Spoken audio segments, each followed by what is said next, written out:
Hi, and welcome to Douglasville Impact, our community podcast. Today we have a special episode. We are highlighting the 30th anniversary of the Americans with Disabilities Act, otherwise known as ADA. Welcome. We have since it's a very special show, we have three very, very special guests. First is the city's social media coordinator, Miss Allison Parker. Allison, hello. Hello. Hello. Hi. And then next we have Ms. TaLisha Champagne, the senior HR generalist here at the city. Hello, TaLisha. Hi, everybody. Welcome. Thank you. And last but not least, we have a huge get for this show. Mr. Chris Bass, the assistant parks and recreation director for here at the city. He has made the virtual rounds recently, so he's kind of become a local superstar in the virtual world. He was highlighted last night by the chamber. So Chris, welcome. Thank you for carving some time out for us today. Thanks, Aaron. Always a pleasure. Thanks, Chris. Well, let's just jump right into it. So it is the 30th anniversary of the Americans with Disabilities Act. So that means that it was passed back in 1990. I think I was 1 in 1990, so it gives you a little date. So let's just jump right in with the overview. I think Ms. TaLisha has some great information. I think it's really important to talk about this because here at the city, we take it very seriously, and it's something that, we definitely want to comply with and go over above and beyond its, minimum requirements. So TaLisha, can you tell us a little bit about it? Sure. Hi again, everybody. I am super excited just to be one of the panelists here today on our Douglasville Impact podcast. Just to show how the city is highlighting and celebrating this year the 30th anniversary of our Americans Disability Act. And as you mentioned, Aaron, it started off back actually in the late 80s, around 1988. And the bill was, in fact, signed back in 1990. Of course, defined as the Civil Rights Act that definitely provides protection for those with disabilities, which will, allow them to have these same opportunities as individuals that do not have a disability. As it relates to how that act has expanded, kind of later on, it expanded to what we call ADAA, which is the Americans Disability Amendment Act. And that act actually provided a little bit more of a broader perspective as it relates to the Americans with Disability Act, which it covers actually a lot more disabilities. So I'm excited today to be a part of this podcast, just again to just kind of highlight some of the things that the city is doing from a human resources perspective and just how we are really showing the importance of our inclusion and our diversity program here with the city. I can share with you that from an HR perspective, we do a lot of things in the recruitment area as it relates to just making sure that individuals have the ability to complete applications, go through our recruitment and interview process with any type of accommodations that we can. And in addition to that, also making sure that, the employees that we currently have here at the city who may have, a disability, that we have the ability to provide those reasonable accommodations for them to be able to still perform the essential functions of their job, either with or without an accommodation. So I'm super excited for us being able to celebrate the 30th anniversary. And the actual dates will be this Sunday, which is July 26th, which will actually mark the 30th year. Awesome. Yeah, I think you made a good point there when you said, when you talked about the update a little bit, because just when you say ADA, people know what that is, Right. Yeah, ADA, I've heard that before, Right. it's the parking spaces out in the parking lot or the restrooms or whatever, but it does deal with a lot more than just, parking or, kind of getting through places or ramps or anything like that. So Absolutely. Transportation, education, just moving around, employer relations and things like that. So I know for the city here, even just taking a look at our website, we did a website rebuild last year, and so I wasn't even aware that, like Google Chrome has a special reader that, helps people with audio or visual impairments to be able to, still interact with our website, and it reads, the text on the website to them so they can, feel like, hey, I can do this type of thing. And even something as crazy as even like the photos that we have on a website or anything like that, we have to give them a special descriptive name so the readers can say, hey, this is, the Jungle Gym at Hunter Park, or, the Alice J. Hawthorne Center, or something like that, so they can actually, know what's going on. And I think that's huge. Absolutely. Right. So, and then, kind of offshooting that, we have social media, we have public services that deal with ADA. So, Allison, could you fill us in a little bit on what we have to do in those areas? Absolutely. So from a social media perspective, we really try when we are posting graphics to not include a lot of text on our graphics. The reason for that is because when we include the text in our captions, Google Chrome, Mozilla Firefox, all those internet browsers, they have the ability to translate in a way that makes it easier for those who may be hearing impaired or even those that are sight impaired. But if we place all that information on the graphics, it's hard to have that accessibility. So there's a tool through Facebook that will assess our images and our graphics and tell us if they are too text heavy or if we're kind of in the right spectrum. Another thing is one thing I've tried to start doing is when we post videos, especially videos from the mayor, anything that has someone speaking, and especially if it includes an important message, which we've had to do a lot of during this season, is making sure we're utilizing Facebook's generated captions. And what that does is allow those who are looking at the video, even if it's on mute, to be able to read what's being said. I will say sometimes it becomes a little tough because Facebook can be very loose in the captions, but there's a tool where we can go in and review what they have generated and make corrections as necessary. So with that caption, do we have to upload like text for that, or does it just do it automatically? Great question. Facebook will automatically do it, but there is an option to upload the text if I see fit. What I have found to be most helpful is to allow Facebook to do it automatically, and then I go in and just make adjustments and corrections as needed. Sometimes with our accents, or if we're speaking a little fast, Facebook may put a wrong word, and so I'll just kind of go in and make corrections there. But the tool that Facebook has is especially beneficial because it breaks it down per what you see on screen. So if someone's saying the cat jumped over the fence, it'll have that as they're saying it. Whereas I'm sure if I had to upload them automatically, I'll have to put the breaks in so that it would know when to transition. So it's easy. It's easier to have Facebook do it, and then I just go in and make corrections and edits, especially with the names of some of our buildings. O'Neill Plaza is commonly misspelled. Alice J. Hawthorne is commonly misspelled. So it's misspelled when humans type it too. So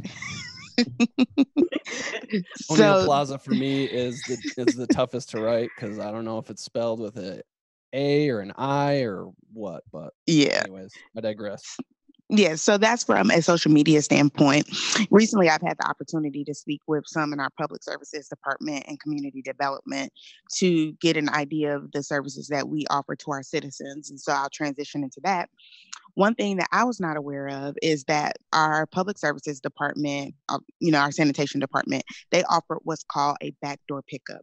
So if you are a disabled citizen and you are limited in being able to take your garbage cans, recycling bins to the end of the street, you can reach out to our public services department, and they have a form that you will complete. And what it will do is send a crew to your house to come to either whether it be your garage or your door, wherever it is that you have your waste bins at, and they will actually take them to the street, empty them for you, and then return them back. And so we were able to, it's a great program for sure. I found out an interesting way. We had a resident that sent us a room for improvement comment through Facebook. I'll word it like that. And I understand her frustration. She was extremely disappointed in how her refuse collection had been handled, and that she was told that she was on a certain list to have backdoor pickup. Once it came to my attention, I reached out immediately to our public services department. Kudos to Greg Roberts and Melissa Dickinson, and then our sanitation supervisor, Gerald Zimmerman. They hopped on it within an hour.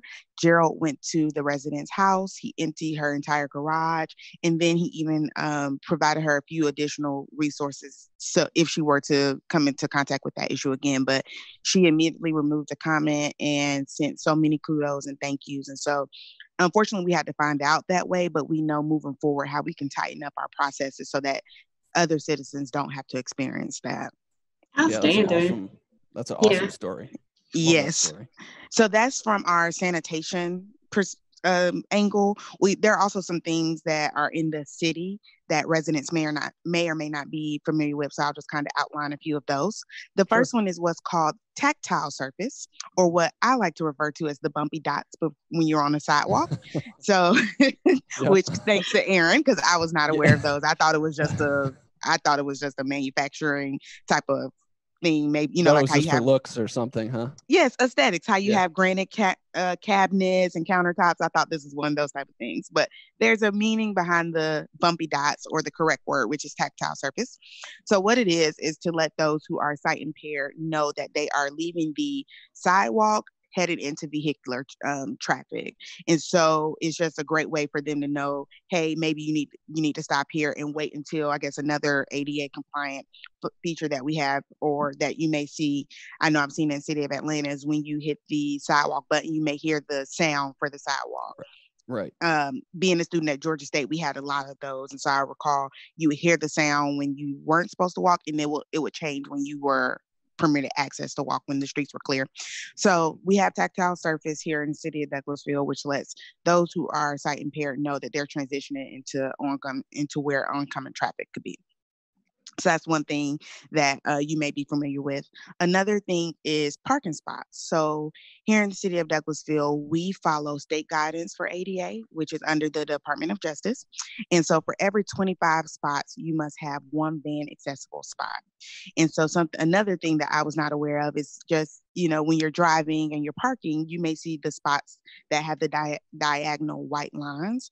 That is not for us who are running into the store really quick and want to leave our car running for 5 or 10 minutes.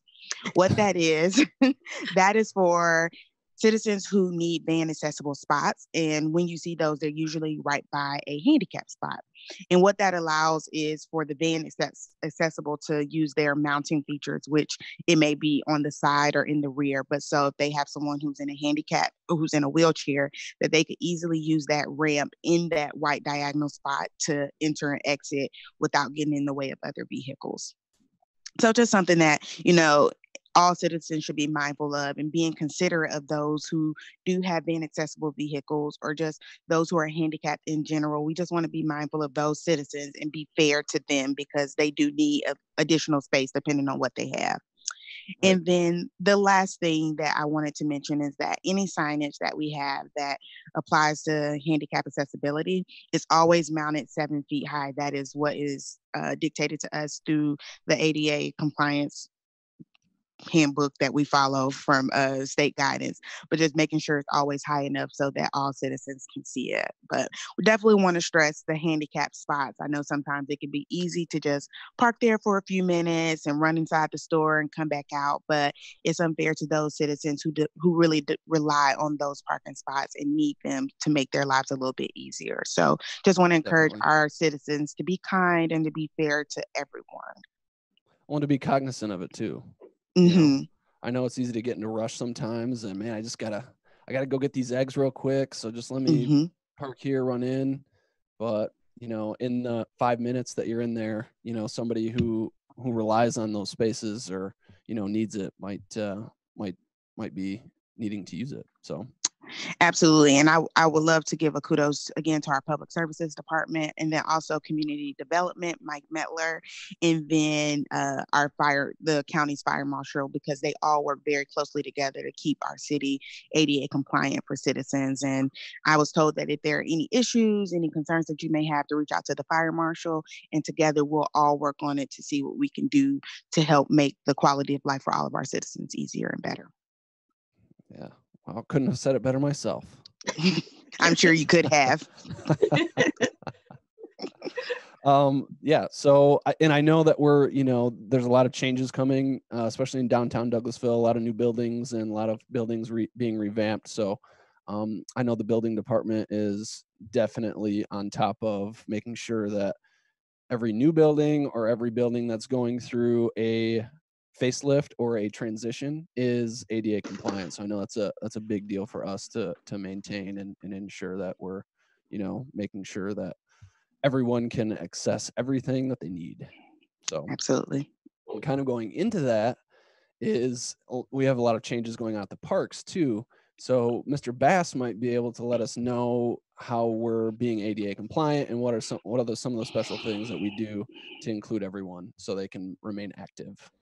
Yeah, Aaron, you just brought up a good point with anytime we have new facilities that are being renovated or new facilities that are being built, that our planning department is making sure that we are ADA compliant. A good example is just recently we've renovated Mill Village Park. And that was one park that before was not ADA compliant, but now that playground is accessible, that there's access to get up from the ramps to navigate through the park if you're in a wheelchair or whatnot. So definitely we are moving to ensure that our facilities and play spaces are ADA compliant. But one of the things that we've done is really be intentional about this.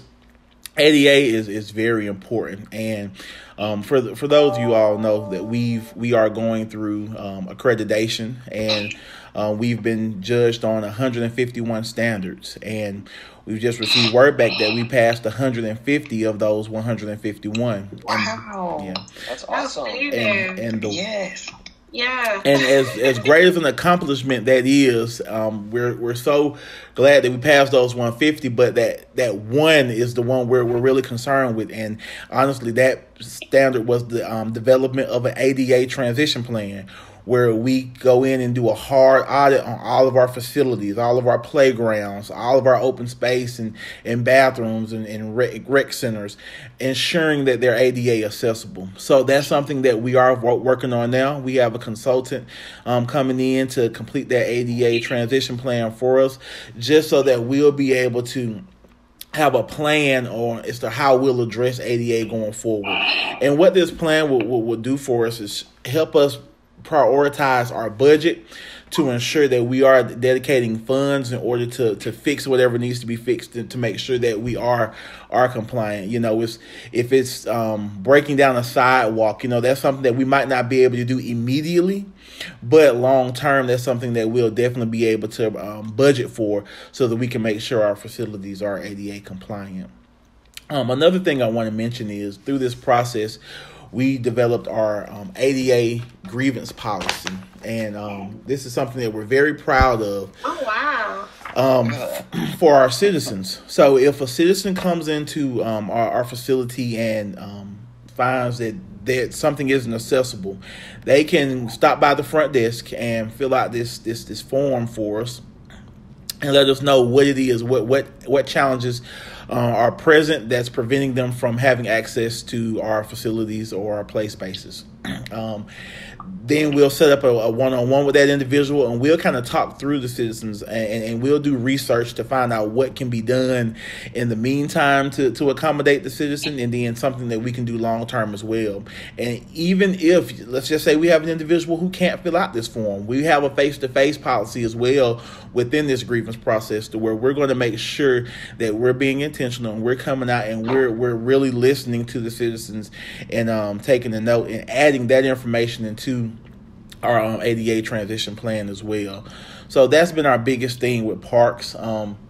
social equity is really big, and I'm an advocate for social equity, and trying to ensure that we are making sure everything is accessible for everyone, regardless of your disability or special need or any type of barrier. So this ADA transition plan and this ADA audit that we're going through has really helped position us for that, to make sure that we're able to serve our citizens.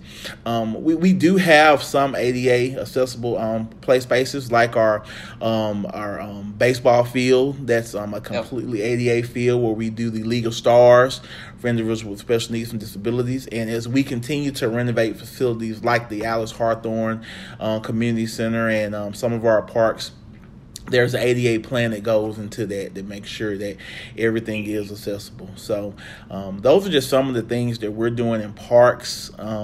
We recognize it. We know right now outside of Mill Village, none of our other playgrounds are ADA compliant. But that first step is us recognizing that and figuring out what we can do to ensure that they are. So, yeah, I'm glad you brought up the League of Stars and the baseball field. When I first came to the city and learned about it, I was like, that is the coolest thing ever. I mean, it's so unique and something that not every community has the privilege to kind of have, where they live. So I think, that's a huge thing for our community. And I think that's really awesome. And I think it's also awesome that you guys, created the document where someone can, let you guys know of an issue or something that they've seen, because as much as we, the city, try to be everywhere, we kind of can't be. So we rely on people and their experiences to let us know. And being able to file a grievance and have a one-on-one, I think is just a meaningful way to engage with people and really find out, where we can improve, because that's all we're trying to do, is do the best we can and make sure that everyone is included and has accessibility and, is able to just enjoy themselves. So I think that's, one of our main things. And, I think that's the whole role of the city is, to be able to serve people. So yeah, Aaron, and you all have heard me say this before when I talk about the accreditation process and how our biggest thing has been getting community input, because we serve this community. And just last night after that call with the chamber, we had our Recreation Advisory Board meeting, and we were trying to pull information from them in order to develop our social equity plan. And several of our advisory board members say, look, we love the current offerings of programs that you all have from an athletic standpoint, but what about Special Olympics? What about indoor volleyball, beat ball, other, expanding beyond the League of Stars, because we have so many individuals in this community that do have special needs and disabilities. Right. So we really have to take that into consideration when we develop our programs. Yeah, it's one thing to say someone is able to participate. Yeah, that equality is great, but from an equity lens, we have to make sure that we're providing the service that's needed. We're removing the barriers for individuals. So this ADA process has really helped us do that. Yeah, that's great. That's great. Mm-hmm. Outstanding point, Chris. You guys are doing some great things, over in parks. Thank you so much, Allison, for highlighting a lot of the things that you all are doing in community relations to include, in our public services department. I think this is why, this podcast today is so exciting and just, so important, because, the city does take pride in making sure that we have opportunities for everybody. I love the fact that, here in HR and as a city, we don't just kind of operate on an island or as a standalone. We do take, pride in our partnerships with the community and with other, localities. I know here in HR, we just recently partnered with the Chamber of Commerce as it relates to, their diversity, program, and just other things that we're doing, here collectively. And the pride that we take as it relates to making sure that our policies and things of that nature are up to date and compliant as it relates to our laws. And it's really good and exciting to really be able to know and really be able to see where we've come from since the late 80s and where we are right now here in 2020. Where you have individuals where we're all unique, we all have different backgrounds, but it's so exciting to be able to know that you can either walk into a facility in parks or look at services, with public services, or as it relates to the recruitment or the hiring process, and not be perceived as someone with a disability, but be looked at as an individual that's an individual. And have the exact same opportunities as someone that does not have, a disability. So that's so exciting. And I hope that, our viewers, the one big thing that they would see is when you're talking about the ADA, it's really just about creating our, increasing our awareness of everybody, and just making sure that we're treating, everyone fairly, and equally. And I'm excited to be a part of Human Resources. And I'm excited that we're doing this podcast today to really highlight just some of the wonderful things that the city is doing. And even though we've come, afar, of course, we still have things that we would love to do just to take us a step further and just to put us on a different edge as it relates to this particular act. So thank you guys so much. Yeah, thank you, TaLisha. Yeah, I agree 110%. I would encourage our listeners or viewers to check out ADA online. Sunday's the actual 30th anniversary, right? So figure out a way that you can celebrate or bring awareness. Just a little share on your own social media page or something like that, just to kind of help bring awareness to it. I think that would be a great way to celebrate ADA's 30th anniversary. So I'd like to thank everyone for joining us. Allison, TaLisha, Chris, thank you so much for taking part of this special edition, the special episode. And thank you to all of our viewers. If you have any feedback for us, the city, don't hesitate to send an email or, give us some feedback on social media, or, check out our website, douglasvillega.gov. And everyone's contact information is there. We'll probably put contact information in the show notes. So we're so appreciative. And I also want to thank Jason Post, our normal host, for letting me sit in his seat. It's been a privilege to sit in a nicely lit area when usually I'm in the corner, my dark corner in the back over there. So it's been good. So I've had fun. I hope you all have had fun too. So make sure to tune in to our next episode. It'll be coming out soon. And thank you, everyone. Bye, everybody. Bye. Bye. Bye.